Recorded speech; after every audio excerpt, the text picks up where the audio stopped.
샬롬, 좋은 아침입니다. 오늘 하루도 하나님과 함께 하면서 하나님께 영광을 돌리는 삶이 되기를 소망합니다.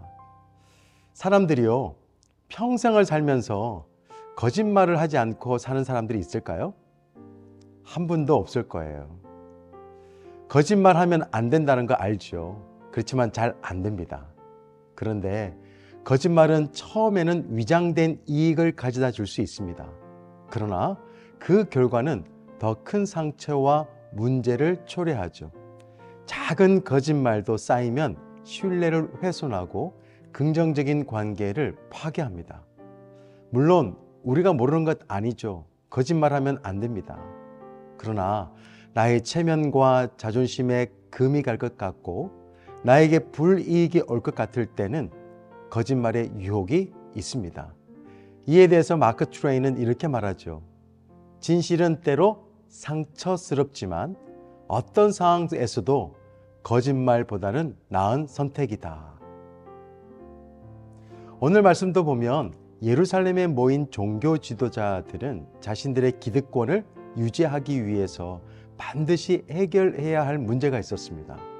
바로 예수님을 제거하는 것이었습니다.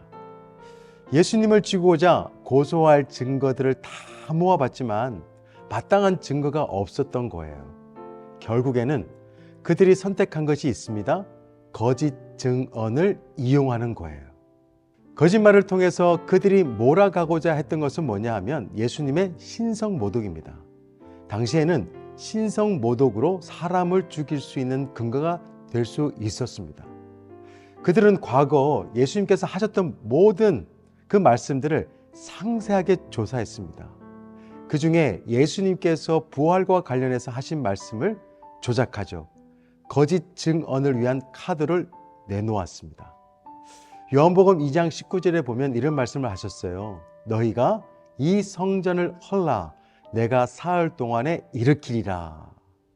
그런데 예수님을 죽이고자 사람들이 증언을 하는데요. 어떻게 하냐면은 예수님께서 하신 말씀과 사뭇 다릅니다.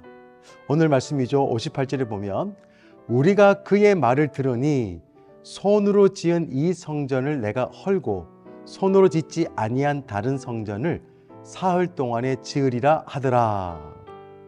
여기 보면 너희가 이 성전을 헐라라고 주님께서는 말씀하셨는데요. 이 성전을 내가 헐고 라고 이 사람들이 말을 바꿉니다. 예수님께서는 일으키리라고 말씀하셨는데 그들은 지으리라 라고 하죠. 명백한 거짓 증언이 되고 있습니다. 진실 왜곡이에요. 심지어는 그 밖에 추가한 내용도 있습니다. 손으로 지은 다른 성전 이런 단어들을 추가하죠. 세상이 하나님 나라를 공격하고 교회를 회방하고 사단이 성도를 무너뜨리는 무기는 거짓입니다. 그런데 하나님은 반전의 하나님이시잖아요. 아무리 세상 사람들이 불공정함과 거짓으로 일관하고 의도적인 살인을 저지르고자 했지만 결국에는 하나님이 이기셨습니다. 거짓이 아니라 진실이 이깁니다. 진실은 언제나 최선의 길이지만 거짓은 언제나 스스로 배반합니다. 우리의 삶을 보면 거짓과 진실 사이에 이렇게 살아가는 경우가 많이 있습니다. 그럴 때 순간은 힘겹더라도 진실의 편에 설 수 있는 저와 여러분들이 됐으면 좋겠습니다. 오늘 본문을 보면요, 참 안타까운 사람이 살짝 보입니다. 베드로예요. 54절 말씀에 보면 이렇게 기록되어 있습니다. 베드로가 예수를 멀찍이 따라 대제사장의 집들 안까지 들어가서 아랫사람들과 함께 앉아 불을 쬐더라. 말씀에 보면 멀찍이라는 단어가 있습니다. 예수님과 가장 가까이 있었던 베드로가 멀찍이 거리를 두며 관망하고 있습니다. 거짓 증언이 난무하고 있는 곳에서 진실을 알고 있었던 베드로가 지금 침묵하고 있습니다. 거짓 편에 서 있는 거죠. 이 모습은 겟세마네 동산에서 예수님처럼 깨어 기도하지 못한 사람의 모습입니다. 이렇게 우리가 기도로 준비되지 않으면 진실이 드러나야 할 때에 아무런 힘을 쓰지 못합니다. 우리가 예수님을 따르고 또 주님의 일하심을 경험하려면 멀찍이 예수님과 떨어진 관계로서는 그 어떤 새로운 역사도 경험할 수가 없습니다. 여러분, 바짝 진리의 주님께 붙어 계세요. 그리고 진실된 그리스도인으로서 주님을 정언하는 삶을 사시기를 바랍니다. 거짓이 아닌 진실의 편에 서기 위해서 우리가 할 수 있는 것은 이거죠. 예수님을 닮아가는 것입니다. 그리고 예수님의 삶을 매일마다 익혀가는 거예요. 오늘 예수님을 보세요. 예수님께서 분명 죄인이 아니시기 때문에 또 예수님은 탁월하게 말씀도 잘하시는 분이잖아요. 그래서 충분히 법정에서 적극적으로 자신의 무죄를 주장하고 죽음을 피하실 수 있으셨습니다.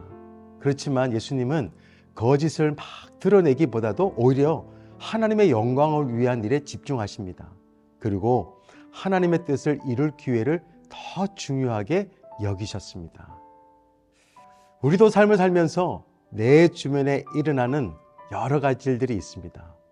진실과 거짓, 그 사이에서 우리가 살아갑니다. 우리가 그 가운데서 막 진실과 거짓을 따지는 것도 중요하지만 더 중요한 것은 뭐냐 하면 어떻게 하면 하나님의 영광을 위해서 살고 하나님의 뜻을 이룰 것인가에 초점을 맞추고 사는 우리가 되었으면 좋겠습니다. 억울할 때가 있고 바보스러울 때가 있습니다. 그러나 진실의 편에 서세요. 복음이 승리합니다. 진실이 이김을 꼭 믿으세요. 왜냐하면 주님은 진실하시고 주님은 진실한 사람과 영원히 함께하기 때문입니다. 혹시나 오늘도 하루의 삶을 살면서 진실과 거짓 사이에 서게 되면 꼭 진리의 편에 서시기 바랍니다. 주님의 편에서는 하루가 되세요. 그리고 항상 하나님의 영광을 위해서 또 하나님의 뜻을 따라 사는 우리 모두가 되었으면 좋겠습니다. 기도하겠습니다. 좋으신 하나님 아버지 감사합니다.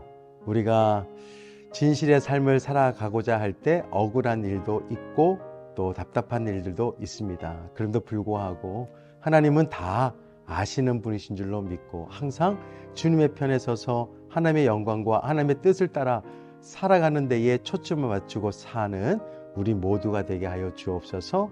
예수 그리스도의 이름으로 기도드립니다. 아멘. 잡힌 자의 노임되고 우리 기쁨 되시네. 죽은 자의 부활되고 우리 생명 되시네.